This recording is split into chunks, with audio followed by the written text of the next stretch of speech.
Bismillahirrahmanirrahim. Assalamualaikum warahmatullahi wabarakatuh.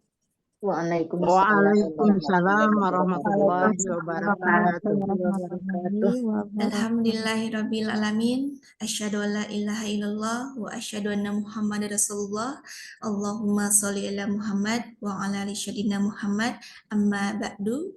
Pertama-tama mari kita panjatkan puji dan syukur kepada Allah Subhanahu wa taala karena hidayah dan juga limpahan karunia-Nya lah kita semua dapat bertemu bersilaturahmi pada Zoom kelas Tasin pagi hari ini. Dan juga tak lupa salawat serta salam semoga Allah senantiasa akan mencurahkan rahmatnya kepada Nabi Muhammad Sallallahu Alaihi Wasallam beserta keluarga, sahabatnya yang mana beliau adalah Nabi yang membawa syafaat dan mudah-mudahan kita selaku umatnya mendapatkan syafaatnya pula di yaumul akhir. Amin amin ya rabbal alamin. Baik, Bapak Ibu semua, sebelumnya selamat pagi dan juga selamat bergabung kembali. Gimana nih kabarnya untuk pagi hari ini Bapak Ibu semua? Alhamdulillah sehat. Alhamdulillah sehat ya, mudah-mudahan selalu diberikan kesehatan dan tak terasa kita juga masih menjalankan ibadah saum di bulan suci Ramadan. Mudah-mudahan selalu diberikan kelancaran dan penuh selama 1 bulan penuh ya. Dan tentunya di sini pun Bapak Ibu semua terlihat wajah bahagia dan bersemangat untuk menimba ilmu pada pagi hari ini, khususnya di bulan suci Ramadan. Mudah-mudahan ilmunya bermanfaat dan juga kita pun diberikan pahala berlipat ganda. Amin ya. Dan sebelumnya Bapak Ibu semua, perkenalkan saya Siva, salah satu tim Sobat Ngaji yang akan membantu menginformasikan segala sesuatunya, baik itu kebutuhan koordinasi yang berhubungan dengan kelas Tasin kepada Bapak Ibu semua. Dan insya Allah di sini untuk segi pesertanya akan terus bertambah dan sama-sama menyaksikan materi yang akan disampaikan oleh salah satu tim asatid dari tim Sobat Ngaji. Salah satunya ada Ustadz Salman pada pagi hari ini dan beliau pun sudah bergabung. Mari kita sapa terlebih dahulu. Assalamualaikum Ustadz. Waalaikumsalam warahmatullahi wabarakatuh. Alhamdulillah. Untuk kabarnya bagaimana Ustadz untuk pagi hari ini? Alhamdulillah sehat ya Syifa. Alhamdulillah sehat, mudah-mudahan selalu sehat untuk selalu membersamai Amin. kita di sini Pak Ustadz ya. Amin. Oke, baik ibu-ibu semua dan juga bapak-bapak semua, sebelum kita mulai dipersiapkan terlebih dahulu untuk segala catatannya serta mushafnya, dan juga bila mana nanti ada yang ingin bertanya boleh didahulukan untuk fitur raise hand-nya di fitur Zoom agar lebih kondusif, dan jika nanti Ustadz sedang menjelaskan mohon kerjasamanya atau bantuannya untuk dikondisikan untuk di-mute terlebih dahulu untuk mikrofonnya. Nanti jika ada interaksi baru di-on-kan dan di-off-kan kembali seperti itu ya. Baik, alangkah baiknya mari kita membaca basmalah bersama-sama. Bismillahirrahmanirrahim. Untuk waktu tepatnya Sifa serahkan kepada Pak Ustadz. Silakan Ustadz. Terima kasih Teh Syifa. Sama-sama Ustadz. Alhamdulillah. Bismillahirrahmanirrahim. Alhamdulillahirabbil alamin. Asyhadu an la ilaha illallah wahdahu la syarikalah wa asyhadu anna Muhammadan abduhu wa rasuluhu la nabiyya wa la rasula ba'da. Asyhadu an la ilaha illallah wahdahu la syarikalah wa asyhadu anna Muhammadan abduhu wa rasuluhu. Allahumma shalli ala Muhammad wa ala alihi wa sahbihi rasulillahi ajma'in. Baik teman-teman semua yang dirahmati oleh Allah Subhanahu wa taala yang hadir di dalam ruang Zoom saat ini, insyaallah alhamdulillah kita insyaallah semua yang berada di sini kita harus bersyukur karena tidak hadirnya kita di sini, ya hadirnya kita di sini tidak luput daripada nikmat Allah Subhanahu wa taala, tidak luput daripada rezeki yang Allah berikan kepada kita. Rezeki apa? Yang pertama nikmat sehat, kemudian kita diberikan waktu luang sehingga teman-teman bisa duduk, kemudian teman-teman bisa menyaksikan, kemudian teman-teman bisa mendengarkan, seperti itu. Itu adalah nikmat dari Allah Subhanahu wa taala. Maka kita bayangkan berapa banyak daripada hamba-hamba Allah yang Allah itu sibukkan ya mereka dengan urusan-urusan rezeki yang lain, ya. Wa ma khalaqatul jinna wal insa illa liya'budun. Kata Allah, aku tidak menciptakan jin dan manusia kecuali hanya untuk beribadah kepadaku. Ya, dilanjutkan di ayat ke-57-nya, ma ya uridu minhum mir rizqi wa ma uridu ayyut'imun. Nah, ya kita fahami bahwa apa sih yang sekarang itu menyibukkan orang itu untuk terhalang daripada ibadahnya? Apa sih yang menyibukkan orang itu yang sampai dia sibuk tidak istiqomah dalam ibadahnya, ya. Apa sih yang mengganggu pikiran orang tentang ibadahnya ketika dalam sholat terpikir sesuatu? Yang paling banyak itu apa? Rezeki, ya, mencari rezeki. Seorang suami yang mencari nafkah untuk istrinya, ya, untuk anak-anaknya, seperti itu misalkan.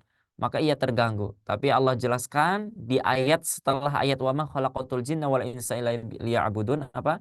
Ma uridu minhum mir rizqi wa ma uridu ayyut'imun. Bahwa yakinlah bahwa Allah Subhanahu wa taala itu tidak meminta rezeki darimu. Allah tidak meminta makan daripadamu. Seperti itu, ya.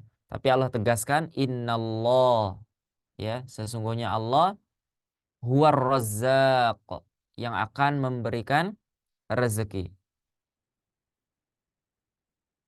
Innallaha huwar razzaqu dzul quwwatil matin. Ya, bahwa sesungguhnya Allah Subhanahu wa taala lah yang akan menjamin rezeki itu. Ya, alhamdulillah sekarang teman-teman bisa duduk kemudian mendengarkan yang insyaallah materi akan disampaikan hari ini. Ya, mudah-mudahan itu bisa menambah pahala kita di bulan Ramadan insyaallah. Baik, hari ini adalah pertemuan kita yang kesekian kalinya, ya, di pertemuan akbar yang diselenggarakan, yang difasilitasi oleh sahabat kita, ya, oleh tim sobat ngaji, ya, tim sobat ngaji seperti itu, ya, dan para timnya, ya, seperti itu. Mudah-mudahan dengan fasilitas yang diberikan, ya, dengan ruang yang diberikan, itu menambah pahala kita di hadapan Allah Subhanahu wa taala. Dan justru kita berharap ini adalah pahala jariah yang akan menjadi saksi nanti ketika kita menghadap kepada Allah Subhanahu wa taala. Ya, misalkan di sini ada Ibu Aidah misalkan. Ketika ditanya oleh Allah Subhanahu wa taala, "Bagaimana dulu ketika kamu hidup di dunia? Apakah kamu belajar Al-Qur'an?" Kemudian Ibu Aidah menjawab, "Ya Allah, saya bersaksi bahwa saya belajar Al-Quran, kemudian Al-Quran itu datang. Ya Allah, saya bersaksi bahwa Ibu Aida, ya, pada hari Jumat tanggal 29 Maret 2024, ya, tepat pada jam 8:07, ia belajar Al-Quran, ya Allah. Ia duduk dalam majelis, ya Allah." Seperti itu. Nah, maka Al-Quran itu akan datang kepada kita, kepada para siapa? Kepada para sahabatnya. Sahabatnya itu siapa? Yang cinta kepada Al-Quran. Yang cinta kepada Al-Quran. Ya, disebutkan di dalam beberapa buku bahwa sahabat Al-Quran itu adalah yang siang harinya ia merasa kehausan, ya, kemudian yang malam harinya ia merasa terjaga. Maksudnya gimana? Ketika di siang hari ia terus membaca Al-Quran, kemudian ia berpuasa, ya, seperti itu. Kemudian ia terus mengucapkan kalimat-kalimat Al-Quran. Kemudian di malam harinya dia terjaga, yaitu ketika ia bangun, bangkit, melaksanakan sholat. Bukankah ketika di bulan Ramadan kita berpuasa, kemudian di siang hari kita membaca Al-Quran? Bukankah di malam hari nanti kita setelah sholat Aisyah, maka kita melaksanakan Qiyamul Lail, kemudian ditambah tahajudnya, ditambah waktu sahurnya kita beristighfar di sana, kemudian kita sahur di sana. Bukankah waktu sahur itu adalah waktu yang diberkahi? Nah, ya, mudah-mudahan kita semua yang berada di sini termasuk dalam golongan ahlul Quran, insyaallah. Baik, hari ini kita akan mempelajari tentang penyebutan setiap huruf di dalam Al-Quran. Ya, mungkin teman-teman kemarin sudah mengikuti pelajaran pertemuan kemarin membahas tentang makharijul huruf al-jauf, ya, makharijul al-jauf. Perlu kita pahami jika kita bertanya misalkan, "Ustadz, belajar makharijul huruf sama belajar tajwid itu beda atau sama, Ustadz?" Misalkan ada kelas makharijul huruf, apa?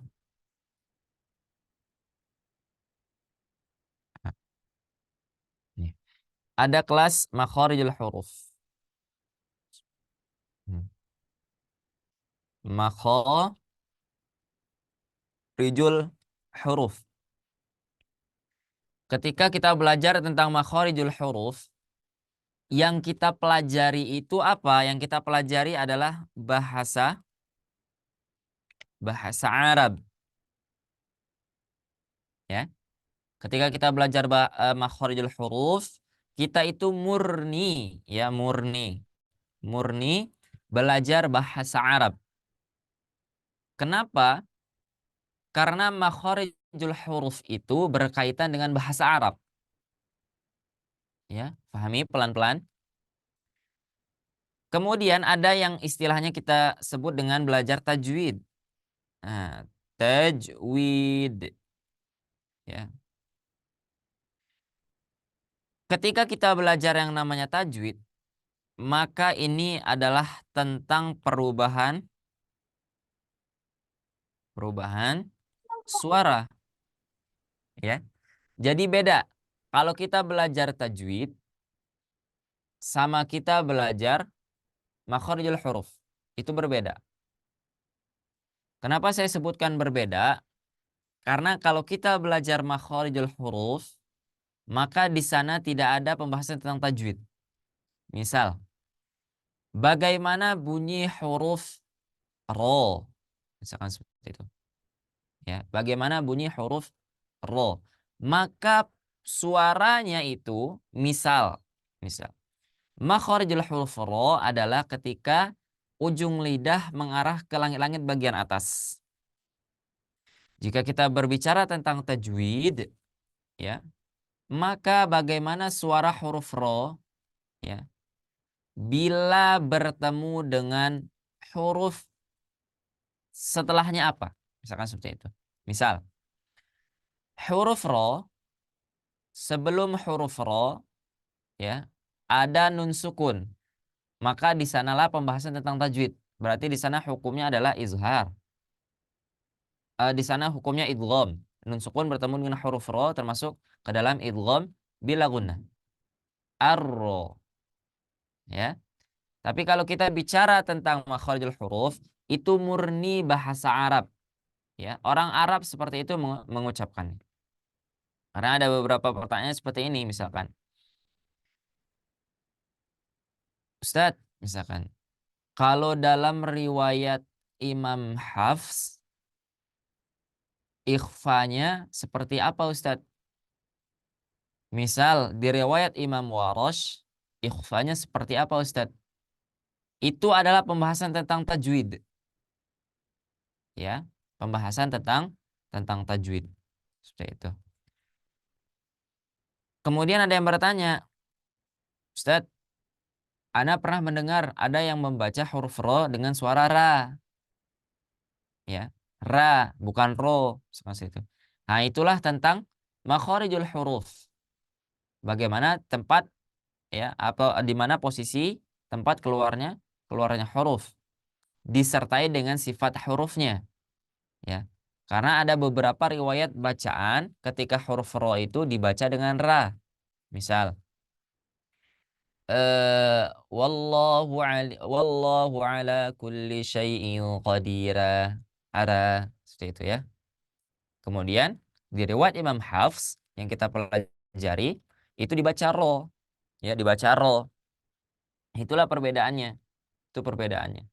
Ya, jadi kalau kita belajar tajwid, itu kita belajar tentang perubahan suara. Yang seharusnya tulisannya adalah misalkan gini, an, ro. Tapi karena kita belajar tajwid, ini berubah menjadi arro. Ya, itu tajwid. Itu tajwid. Kalau tentang makharijul huruf, kita belajar di mana huruf itu diucapkan, posisinya seperti itu. Ya, posisi. Posisi. Seperti itu. Itu makharijul huruf. Dan makharijul huruf ini sendiri secara umum, ya, secara umum sekali dibagi menjadi dua. Ya, ada yang pernah mendengar?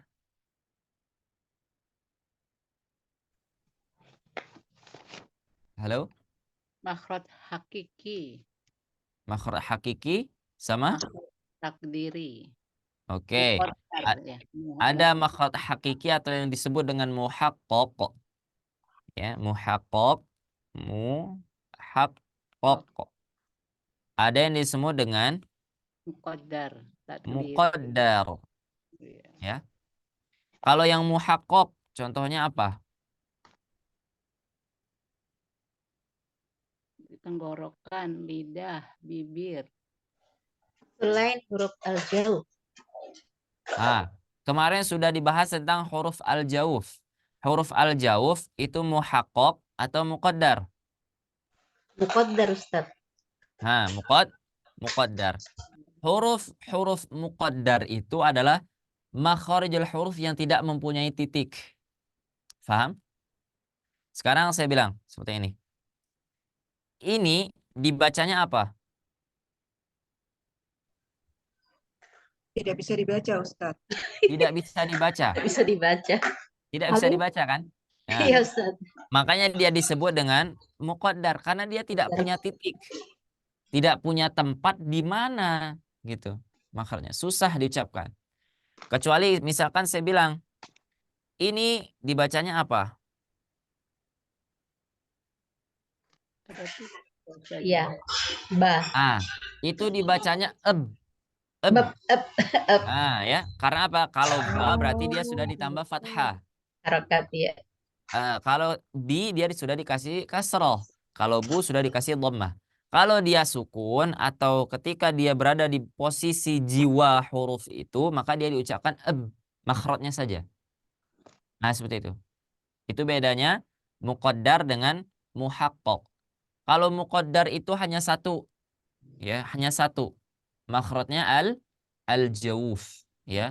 Fa'aliful jawfi wa ukhtaha wahi. Yaitu huruf-huruf al-jawuf adalah huruf alif dan beserta saudara-saudaranya, ya. Kemudian ada yang namanya muhaqqaq. Ini tadi muhaqqaq. Kita tarik ke bawah nih. Muhaqqaq ini huruf ba misalkan contohnya. Karena apa? Memiliki tempat titik yang spesifik. Ya, memiliki titik yang spesifik. Itu. Dan terlihat, ya, terasa dan terlihat. Jika saya bertanya misalkan di mana huruf makharijul huruf waw, maka kita bisa sebutkan waw ada di kedua bibir. Wah, wa, ya. Ada di sana. Dan bisa disebutkan. Nah, inilah maknanya bahwa kalau kita belajar tentang makharijul huruf adalah kita belajar tentang bahasa Arab. Jadi gimana sih orang Arab itu mengucapkan huruf seperti itu, ya. Jadi kita harus bagaimana orang Arab mengucapkan huruf, ya. Jangan sampai bagaimana orang-orang kita mengucapkan huruf, ya. Karena apa? Al-Qur'an itu diturunkan dengan bahasa Arab. Arab. Hadza lisanun arabiyyun mubin, kata Allah. Al-Qur'an itu diturunkan kepada Muhammad SAW yang lisannya adalah Arab yang mubin. Mubin itu apa? Jelas. Yang Arab yang benar. Nah, jadi bagaimana kita ikuti? Kita ikuti orang-orang yang fasih, orang-orang yang mutqin ketika mengucapkan Al-Qur'an. Seperti itu. Bukan hanya sekedar bacaannya yang indah, ya, tetapi makhrajnya salah. Karena pada dasarnya elemen terkecil di dalam Al-Qur'an itu adalah huruf. Al-Qur'an terdiri dari 30 juz. Ya, 30 juz. Tuh, 30 juz. Dalam setiap juznya terdiri daripada 20 halaman. Dari 20 halaman ini, setiap halamannya terdiri dari 15 baris. Ini Al-Qur'an standar. Ya, Al-Qur'an standar. Dari setiap barisnya terdiri dari beberapa kalimat. Ya. Dalam setiap kalimat terdiri dari beberapa kata.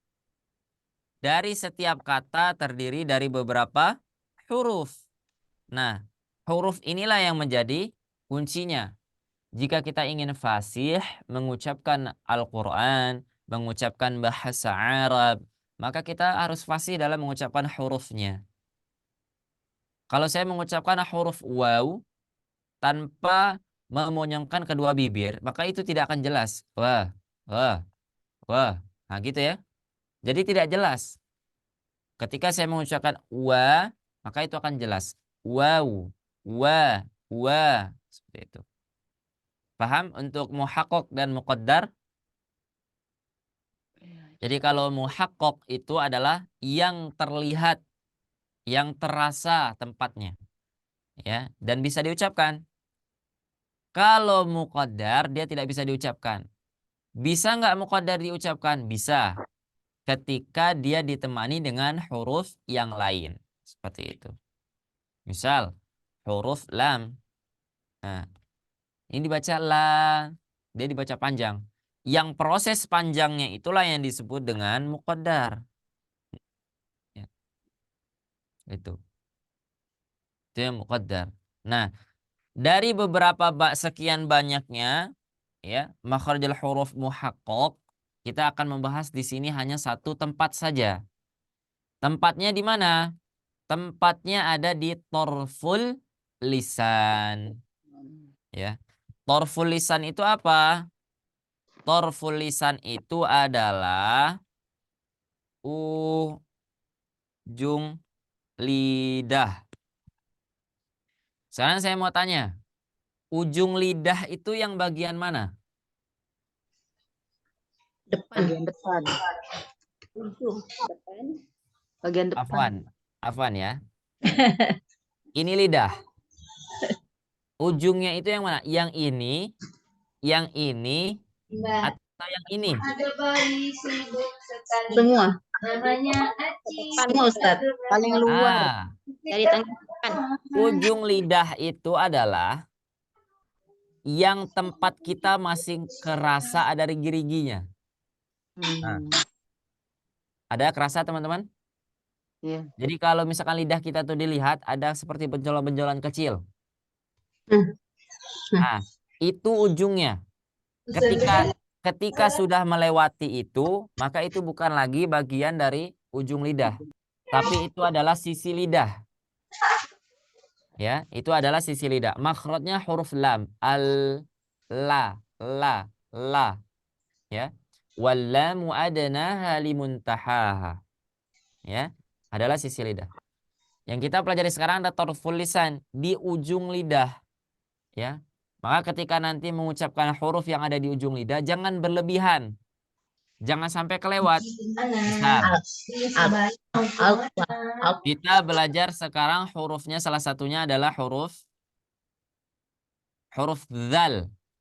Jika kita berlebihan mengeluarkan lidahnya, ya, tidak tepat pada ujung lidahnya, maka dia akan aneh. Contoh, dha. Dia akan seperti itu. Misalkan dia kurang lidahnya, tidak menyentuh, maka bunyinya akan gitu. Ya. Makanya ketika kita mengucapkan huruf itu harus apa? Harus tepat. Maka suaranya akan baru jelas. Dha. Seperti itu. Itu salah satu contoh hurufnya yang akan kita pelajari hari ini. Ya. Nah, kemarin ada yang disebut dengan 4 istilah dalam makharijul huruf. Pertemuan mungkin sebelumnya ada istilah yang namanya al-jawf. Ya. Ada yang namanya al-halqu. Ada yang namanya al apa lagi? Alisan. Nah, di sini ada beberapa pendapat. Alisan. Ya, ada beberapa versi. Jika kita menggunakan yang 5 versi, maka di sini ada al-lisan. Kemudian di sini ada syafatain. Dan di sini ada khayshum. Oh iya. Ada 5 ya. Ada 5. Tapi jika lisan dan syafatain ini disatukan, maka dia akan menjadi 4. Apa saja? Pertama, tetap yang pertama ada al-jawf. Yang kedua ada Al-halqu. al-halqu. Yang ketiga ini disatukannya al-lisan dengan syafatain, maka makhraj umumnya disebut dengan al-fammu. Al-fammu. Apa itu al-fammu? Al-fammu adalah mulut. Kenapa disebut dengan mulut?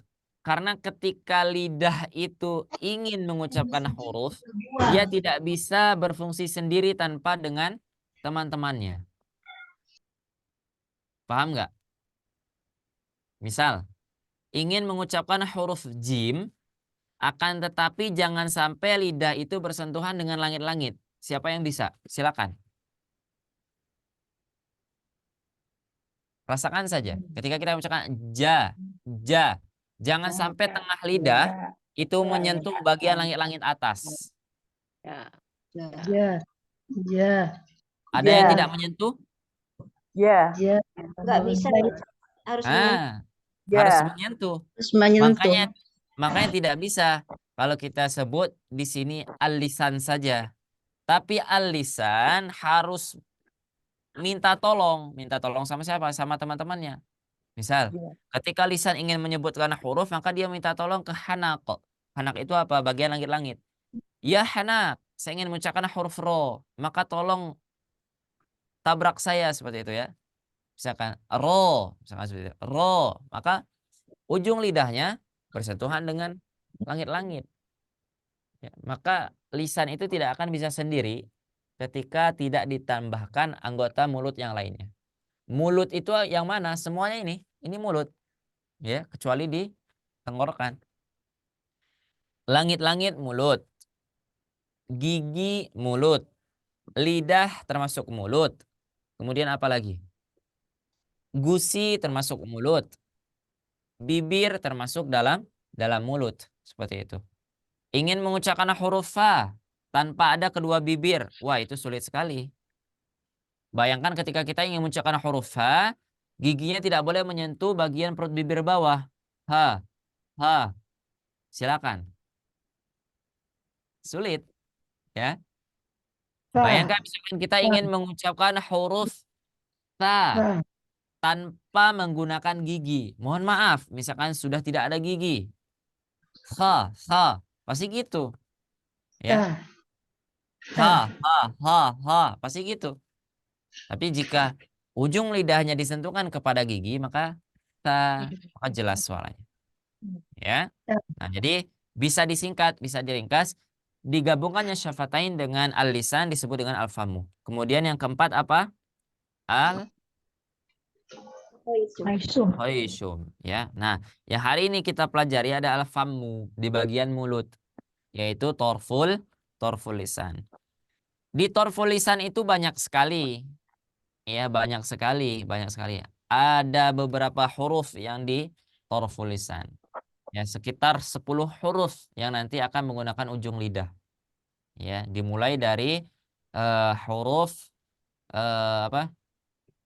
lam, wal lamu adnaha limuntahaha wan nunu min tarafi tahtu ja'alu war ra yudanihi li dhahrin adkhalu wa ta wad dal wa ta min wa ta wad dal wa ta min huwa min ulya thanaya was safir mustaqim min huwa min fawqi thanaya sufla waz za waz zal wa thalil ulya min tarafayhima wa min batanis syafah. Itu ya. Sampai ada sekitar 10 huruf. Itu yang menggunakan ujung lidah. Akan tetapi ujung lidahnya kemana? Nah, itu tadi pembahasannya. Sekarang ujung lidahnya hanya satu, mengarahnya ke ujung gigi seri atas. Ya. Torful lisan ke ujung gigi seri atas. Ujung gigi seri atas yang mana? Nah, ini. Gigi kelinci kalau kita nyebutnya. Ya. Gigi kelinci. Berkata Imam Jazari rahimahullah ta'ala di dalam manzumahnya, ya, beliau mengatakan wadh-dha'u wadh-dhalu wa thalil ulya min tarafayhima. Adapun huruf dha, huruf dzal dan huruf tha lebih tinggi lagi. Maksudnya lebih tinggi ini apa? Karena sebelumnya baitnya menyebutkan huruf sofir. Sofir apa? Wasofiru mustaqimin huwa min fauqith thanaya sufla. Ya. Karena ujung lidah ketika sofir itu mengarah saja ke gigi seri bagian bawahnya. Kalau yang kita bahas sekarang, ujung lidah mengarah ke gigi seri atas di ujungnya. Nah, gitu ya. Kemudian, yakni keluar dari persentuhan ujung lidah dengan ujung gigi seri atas. Makanya tagline kita ada apa? Baku hantam ujung lidah dengan gigi seri atas. Maknanya apa baku hantam? Kalau kita bilang baku hantam, ini adalah bersentuhan. Bersentuhan. Kalau dia tidak bersentuhan, maka huruf itu tidak akan sempurna. Ya, tidak akan sempurna. Tidak akan sempurna. Maka dia harus bertabrakan. The, dho, lo, ta, seperti itu. Ya, mereka akan baku hantam ya, bahasanya itu saling beradu seperti itu. Yang pertama apa hurufnya di sini disebutkan? Hurufnya adalah wazza'u. Huruf yang pertama adalah huruf zo. Ya. Huruf zo itu sendiri ya memiliki beberapa perbedaan di antara teman-temannya. Jadi makhraj yang kita ingin pelajari ini ya, ujung lidah mengarah ke gigi seri bagian atas yang ujungnya ya. Saya ulangi. Ujung lidah mengarah ke ujung gigi seri atas itu memiliki 3 huruf yang berada di sana. Yang pertama adalah huruf dha, yang kedua huruf dzal, yang ketiga ada huruf tha. Nah ini. Ini dalilnya bisa ditemukan di Manzumahnya atau di matannya Imam Al-Jazari rahimahullah taala. Yang pertama yang ingin kita bahas huruf dha. Huruf dha ini sendiri berbeda dengan 2 temannya. Dengan huruf dzal dengan huruf tha. Kenapa dia berbeda? Coba perhatikan. Ketika mengucapkan huruf dha, ini makhrajnya nih, di sini nih. Nah, ini huruf dha-nya. Ya, perhatikan nih. Yang terkena ujung lidah yang bagian mana? Yang tadi saya sebutkan, yang masih ada bagian apa? Bagian rigi-riginya nih, benjol-benjolannya. Bukan di bagian ini. Ya, bukan di sini, tapi di bagian ini nih. Nah, ya. Itu huruf dha. Perbedaannya adalah ketika huruf dha ini diucapkan, lidah yang pangkalnya itu ke atas. Maknanya apa? Maknanya bahwa huruf ini adalah huruf yang tebal. Nih. Hurufnya adalah huruf isti'la. Ya, maka di sini dituliskan cara membaca huruf dha dengan menyentuhkan ujung lidah ke ujung gigi seri atas dengan posisi pangkal lidah terangkat. Maknanya apa? Bahwa huruf dha ini adalah huruf yang tebal. Disebut dengan huruf isti'la. Ketika menyebutkan ya, dha, jadi pangkal lidahnya ini ke atas, dha, seperti itu. Coba minal zalimin. Coba 1 2 3. Minal zalimin. Nah, ketika kita mengucapkan minal zalimin, tapi lidahnya itu dalam posisi yang tipis, maka dia tidak akan menjadi huruf dha, tapi dia akan menjadi huruf dzal. Minal dha, dia huruf dzal. Nah, ya. Ini kita menyinggung sedikit tentang sifatul huruf. Sifatul huruf. Nah, ini perbedaannya. Perbedaannya apa? Ketika huruf dha dia harus dibaca tebal. Dha. Ya. Nah, itu untuk huruf dha. Ya, kita cepat saja ya insyaallah. Karena insyaallah akan mudah dipahami. Nanti di akhir baru ada pertanyaan insyaallah. Kemudian yang kedua tadi disebut apa? Ada huruf dzal. Nah, ya, ada huruf dzal. Yang kedua adalah huruf dzal. Perhatikan perbedaannya. Kalau huruf dha yang di sini tadi dia naik. Betul nggak? Ya. Yang di bagian belakangnya dia terangkat. Tapi ketika di huruf dzal, ketika ujung lidahnya sudah menyentuh, maka bagian di sini datar. Maknanya apa? Hurufnya huruf yang tipis. Maka disebutkan di sini istilahnya apa? Istifal. Istifal itu apa? Tipis.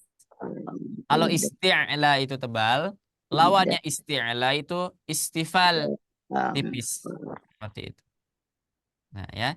Jadi bedakan antara huruf zo dengan huruf za. Wo dengan Ya. za, Dengan wo, terus huruf zal ba, jangan sampai berlebihan. Yang tadi saya sampaikan. Jangan sampai za.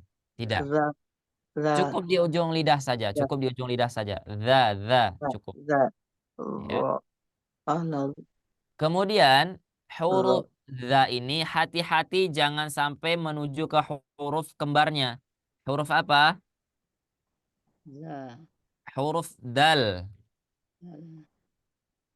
Jangan sampai a'udzu billah. A'udzu billah du. Tidak. Tapi dia ada sedikit zu. A'udzu. Coba sama-sama. A'udzu. a'udzu, Nah, sekali lagi.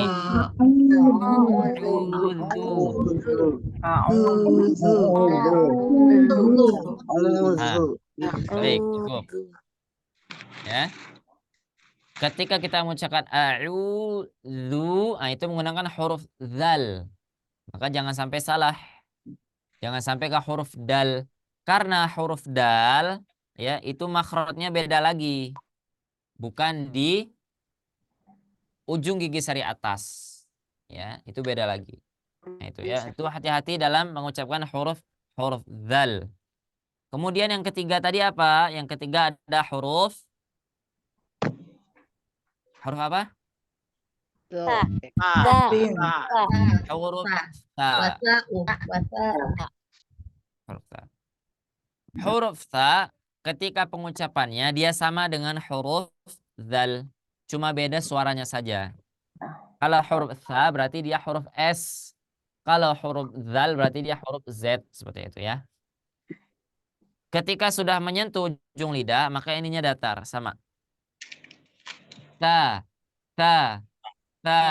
Ya, dia ketika mengucapkannya dia ta.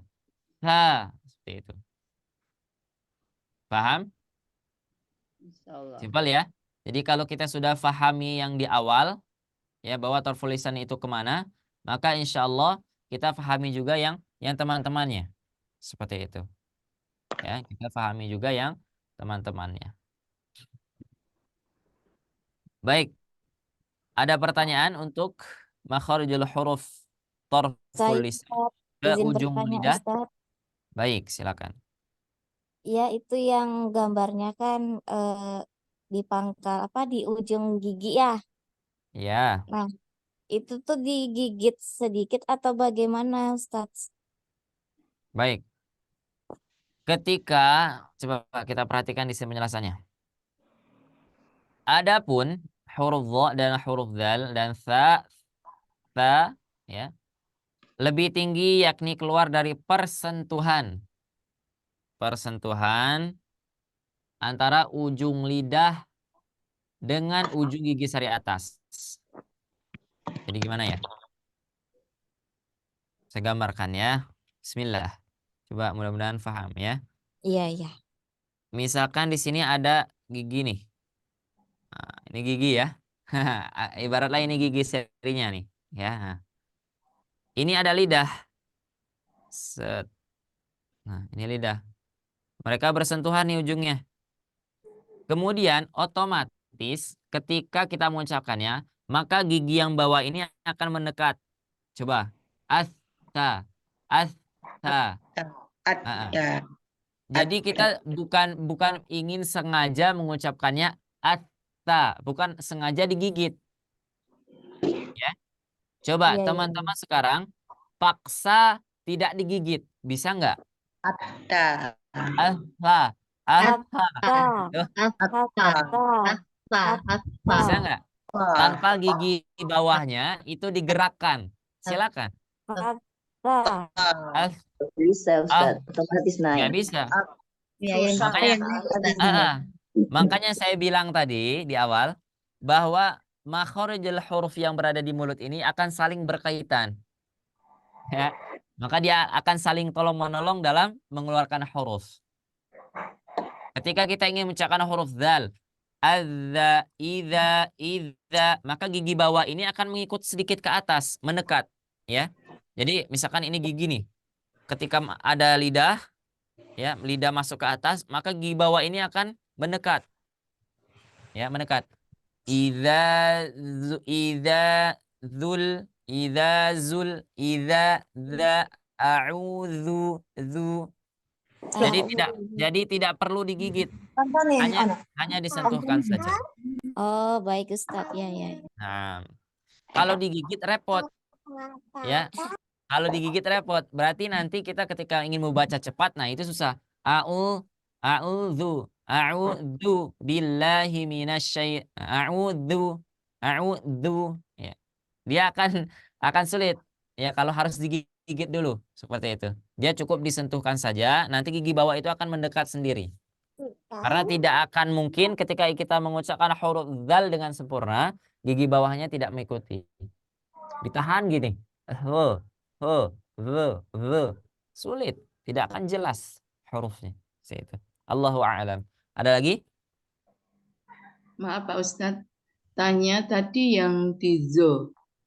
Huruf dha, na'am. Iya, huruf zo itu ya ini. Ini tulisan latinnya itu pakai T atau tidak ya? Karena Pakai T.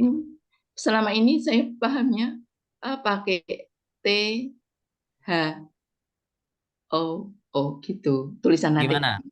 Z, Iya, terus T, T, iya, terus H, O, O, H, tuh, O, ini. ya, gitu. Dha gitu ya.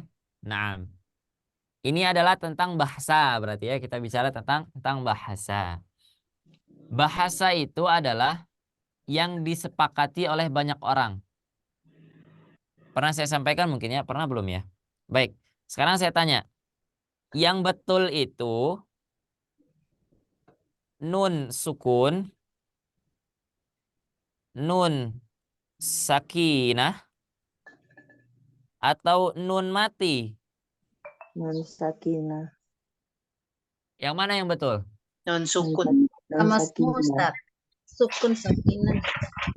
Mati juga Ayo. sama. Dari bahasa aja yang beda.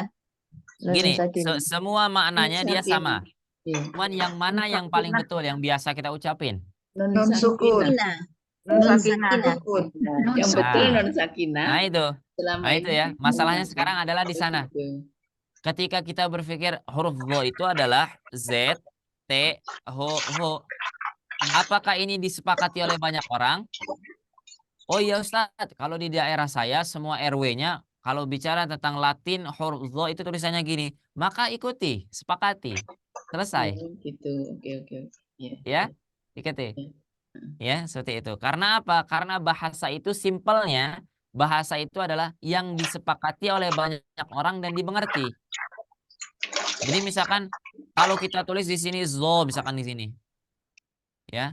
Apakah dia dimengerti banyak orang? Oh tidak, tapi yang dimengerti ini. Sudah, pakai saja ini. Tidak masalah. Karena kita sekarang belajar bahasa Arab, bukan bahasa Latin. Seperti itu. Iya. Ya. Tapi misalkan untuk memudahkan kita, ya silakan saja. Tapi yang pernah saya temui, huruf zo itu tidak ada T-nya ketika di Latin. Simpel saja seperti itu. Tapi jika yang tulisan yang ini, yang banyak dipahami, maka gunakan. Jika kita ingin mengajar misalkan anak-anak misalkan huruf zo itu Latinnya gini. Orang tuanya juga tahu bahwa huruf zo itu Latinnya gini. Karena di sekitaran kita, mereka pahami bahwa Latinnya seperti itu, maka diambil. Sama kayak tadi, yang betul itu nun sakinah, nun sukun, nun sakinah atau nun mati. Ustadz, di tempat saya nggak ada yang namanya nun sakinah, adanya nun mati. Ya udah, gunakan nun mati. Seperti itu. Oke, oke. Seperti itu Oke, ya. terima kasih, Pak Nah, itu. Ustadz. Allahu a'lam bishawab.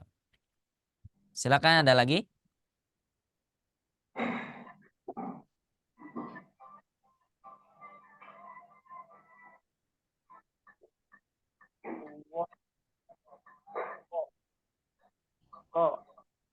Gimana? Ustadz, Assalamualaikum. Ya. Tanya Ustadz. Waalaikumsalam warahmatullahi wabarakatuh. Ustadz, kalau yang dengan yang satunya yang za itulah, itu gimana Ustadz bacanya? Kan ada, itu malah donya saya, menurut saya itu D, DHLOO yang saya kenal itu, bukan zo gitu. Lah yang za itu yang gimana ya? Ya, gimana maksudnya gimana? Saya Ada kurang huruf lagi. paham pertanyaannya. Perbedaan baca. Benar-benar perbedaan antara yang dal, yang terakhir ada za kan? Ada huruf terakhir za. Yang ini? Dal. Yang ini bukan? Bukan, itu za. Yang Benar, zai saya maksudnya. yang Oh, za. huruf zai. Iya, benar. Baik. Ini ada huruf zal. Ini ada huruf zai. Yang mana? Yang ini? Ya Ustaz. Ya Ustaz. Nah, baik. Perbedaannya apa? Pertama, ya, saya garis ini. Perbedaannya pertama, makhrajnya. Pertama, ini bagian makhraj dulu. Makhraj. Dia berbeda. Kalau huruf zai, ini nama hurufnya ini zai. Kalau ini zal. Nama hurufnya. Kalau zai, makhrajnya di mana? Di sofir. Kalau zal, makhrajnya di mana? Ini saya garis lagi. Makhrajnya di mana? Di torful. Torful lisan. Paham? Sudah bertemu perbedaannya? Dan satu lagi deh, saya kasih misalkan. Perbedaan lainnya apa? Di pengucapannya. Di pengucapannya, ketika huruf zai itu desisnya banyak. Desisnya banyak. Kalau di sini dia sedikit. Karena apa? Karena huruf zai itu termasuk huruf sofir. Sofir itu artinya apa? Sofir itu adalah desis. Jadi kalau kita mengucapkan huruf zai, maka dia akan ada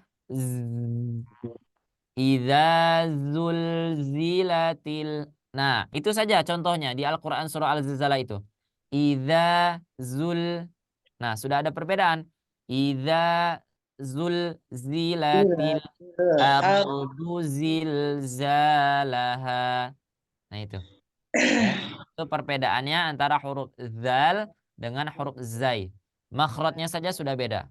Jadi kalau ada rumah, ya rumah mereka itu sudah beda seperti itu. Ya. Tapi kalau huruf zal dengan huruf zo, rumahnya sama, cuman kamarnya yang beda. Nah, gitu. Allahu a'lam bishawab. Terima kasih Ustaz. Itu yang ingin saya tahu. Ya. Ada lagi? Ustaz mau tanya Ustaz. Ya, silakan. Kalau huruf zo itu Ustaz dia berdesis. Zo dengan mulut monyong atau bagaimana Ustaz? Baik. Huruf ada yang disebut dengan huruf yang tafkhim. Tafkhim. Huruf tafkhim ini dia sama dengan isti'la tadi, isti'la. Jadi kalau dia tafkhim, dia sudah pasti dia isti'la. Seperti itu ya. Kalau dia pasti sudah isti'la.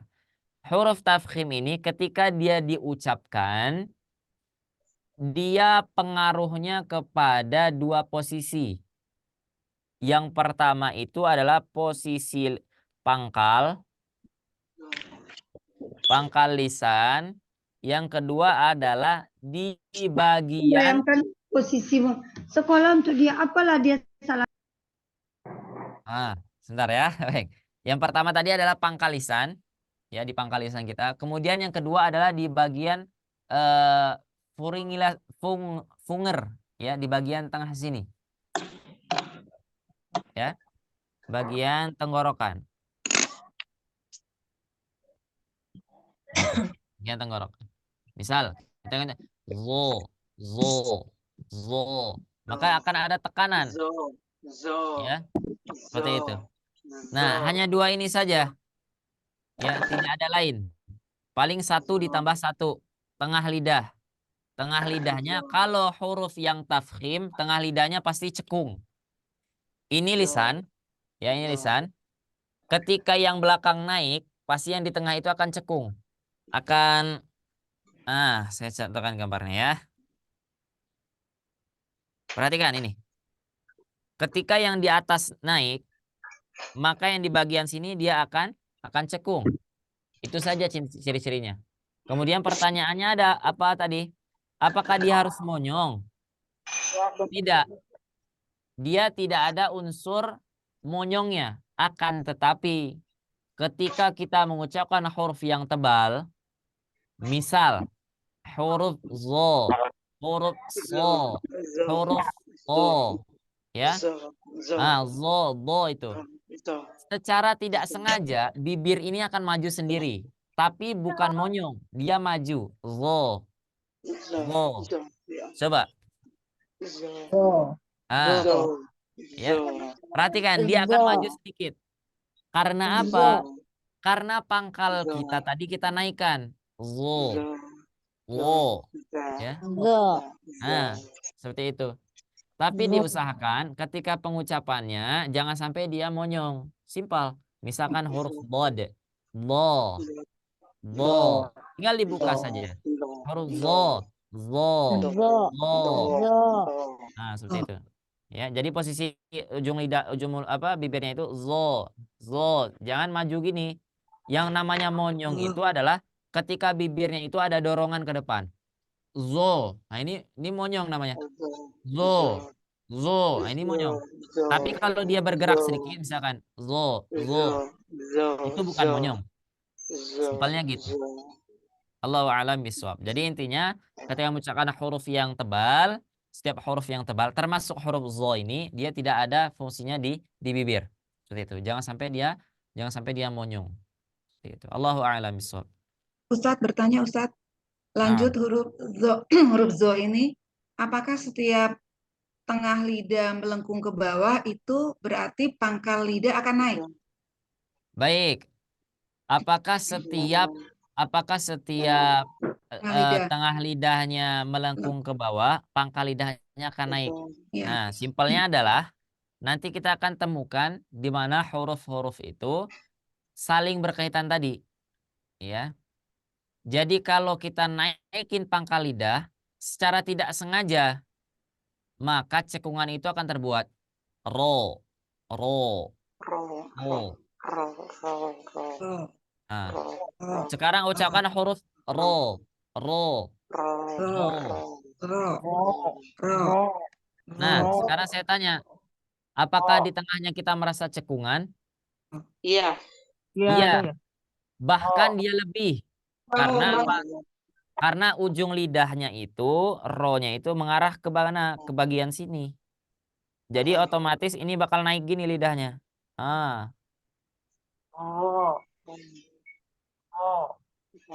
Ya. Nah, itu. Apakah dia akan terus naik? Allahu a'lam. Ya, barangkali nanti ada kelebihan seseorang gitu ya, misalkan bisa mengucapkan huruf yang tebal akan tetapi lidah tengahnya tidak cekung. Allahu a'lam. Tapi yang saya rasakan selama ini ketika mengucapkan huruf isti'la, ya huruf tebal, dia pasti naik. Apa saja hurufnya? Khussadautin kil. Huruf kho, huruf so, huruf do, huruf o, huruf wo, huruf wo, huruf ko. Nah, itu hurufnya. Untuk huruf ro, dia kan hurufnya memang pangkalnya ada di ujung lisan, ujung lidah mengarah ke langit-langit bagian yang dalam, yang di sini. Nah, yang di sini. Maka otomatis lidah itu akan ke atas gini. Gitu. Berarti bakal ada cekungan di sana. Allahu a'lam bishawab. Terima kasih, Ustadz. Terima Nah, kasih. Syukron Ustaz. Ustaz, izin bertanya untuk huruf zo. Bagaimana ketika mengucapkan huruf tersebut kedua pipi atau salah satu pipi menjadi cabi? Cabi itu apa ya? Afwan ya, saya tidak tahu. Cabi, oh, Getar mungkin Ustaz. cabi itu Menebal, mengembang. mengembang. Ya. Ya, kalau bahasa anak-anaknya itu pipinya tembem gitu ya. Ya, benar, Ustaz. Ya, pipinya jadi wo, oh, gitu ya. Afwan lah ya, saya kurang update gitu ya. Cabi gitu ya. Baik, untuk huruf itu sendiri ketika mengucapkan, itu tadi yang saya katakan, ketika kita mengucapkan hurufnya benar, maka akan ada bagian-bagian lain yang berfungsi. Seperti itu. Misalkan mengucapkan huruf zo, zo. Apakah dia akan mengalir suara di sini? Ya, dia akan seperti itu. Karena apa? Karena ketika proses di atas, maka tidak ada lagi tempat keluarnya udara selain ke samping. Ya, maka dia ke samping. Ya, jadi udaranya lewat samping, maka baru keluar. Zo. Tapi makhrotnya, ingat ya, tapi makhrotnya bukan ditentukan dari cabinya. Dari cabinya tadi ya. Bukan ditentukan dari cabinya tadi. Tapi ditentukan daripada posisi lidah dan gigi serinya. Ya, barangkali misalkan dia memang pipinya cabi misalkan seperti itu ya. Jadi tidak ada ngaruhnya dengan huruf wo. Dia bergerak itu dia mengembang sedikit itu karena ada udara yang mengalir. Ya. Wazzo. Sama dengan huruf bo. Coba sekarang ucapkan huruf bod. Sot. Bod. Sot. Bod. Bo. Zo. Maka akan kita rasakan dia akan mengembang juga. Karena apa? Karena tadi ya karena hurufnya itu gemuk gitu ya. Hurufnya gemuk. Ro. Misalkan ko. Itu apa ya? Bahasanya itu impact daripada pengucapan hurufnya seperti itu.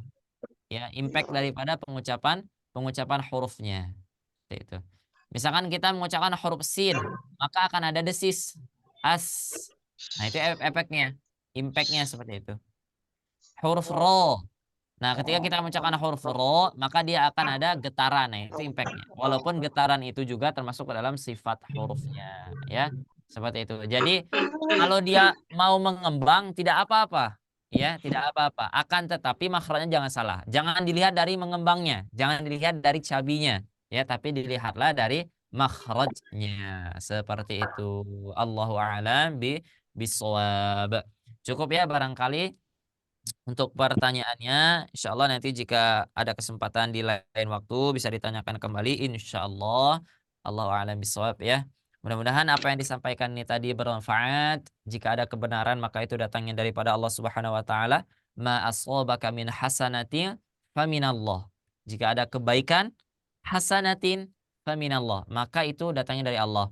Wa ma ashabaka min sayyi'ah, keburukan, kejelekan, kesalahan, wa min nafsik, maka itu datang daripada kesalahan, kebodohan saya pribadi seperti itu ya.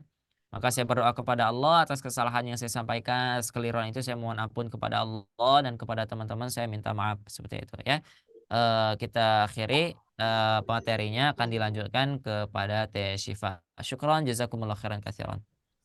Jazakallah khairan Ustaz. Terima kasih Ustaz. Baik, syukran Pak Ustadz untuk pemaparan materi pada pagi hari ini sangat bermanfaat sekali, luar biasa. Tidak sedikit untuk Syifa pribadi, tapi juga untuk Bapak Ibu semua yang sudah hadir pada pagi hari ini. Mudah-mudahan bisa kita terima dengan baik materinya dan juga bisa diterapkan untuk makhorijul hurufnya pada bacaan ayat Al-Quran sehari-hari. Baik, Bapak Ibu semua, sekedar informasi saja karena di sini pun ada peserta yang baru bergabung, mungkin mohon izin Siva menginformasikan program nanti di setelah Ramadan nanti ya, setelah Ramadan selesai, mohon izin untuk Siva paparkan materinya apakah sudah tertampil di layar Bapak Ibu semua.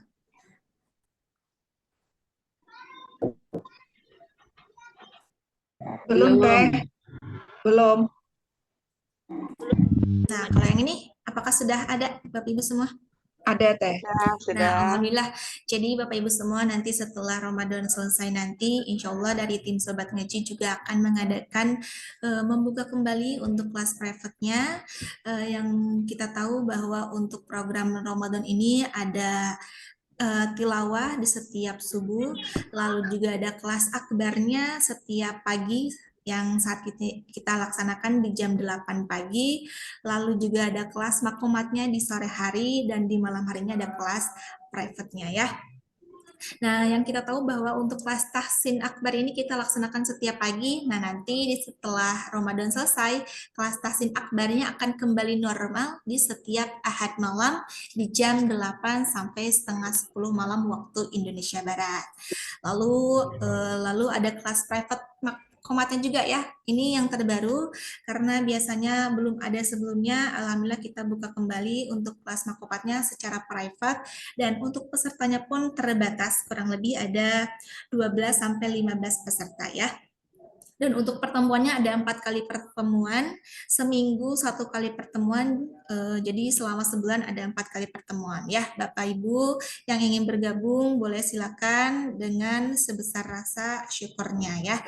Lalu di sini juga ada kelas private-nya. Nah, ini bagi Bapak Ibu yang belajar dari dasar bacaan ayat Al-Qur'annya, baik itu belajar pola-polanya serta iramanya juga ada di kelas tahsin private-nya, dan untuk pesertanya pun terbatas, kurang lebih 10 sampai 12 peserta, dan pertemuannya pun sama, kurang lebih ada 4 kali pertemuan ya.